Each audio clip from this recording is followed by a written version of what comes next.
अहम खबर शामिल करेंगे। कांस्टेबल अब्दुल हमीद शाह के कत्ल का मुकदमा थाना नून में दर्ज कर लिया गया। बानी पीटीआई अली अमीन गंडापुर आजम स्वाति को नामजद किया गया है। बैरिस्टर सैफ उमर रायूब समेत 500 नामालूम अफराद भी नामजद है। इस्लामाबाद में इक़दाम कत्ल, अगवा और दहशत गर्दी समेत 12 दफात शामिल की गई। इस बारे से मजीद जाने थे मोहम्मद अली जा से। जी मोहम्मद अली जा, आगाह कीजिएगा। इस्लामाबाद में कांस्टेबल अब्दुल हमीद शाह के कत्ल का मुकदमा थाना नून में दर्ज कर लिया गया है। मुकदमे में बानी पीटीआई वजीर आला खैबर पख्तूनख्वा अली अमीन गंडापुर और सेनेटर आजम खान स्वाति को नामजद किया गया है।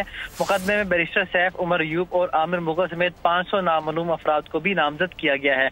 मुकदमे में इक़दाम कत्ल, अगवा और दहशत गर्दी समेत 12 दफात शामिल की गई हैं।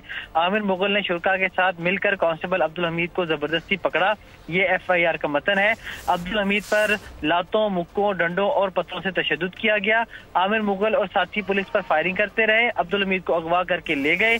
मुल्जिमान अब्दुल हमीद को बुढ़ाना लिंक रोड पर बेहोशी और जख्मी हालत में छोड़कर फरार हो गए। अब्दुल हमीद को जख्मी हालत में प्रिंस अस्पताल मुंतकिल किया गया, जहां पर वो जामबर ना हो सके और इंतकाल कर गए।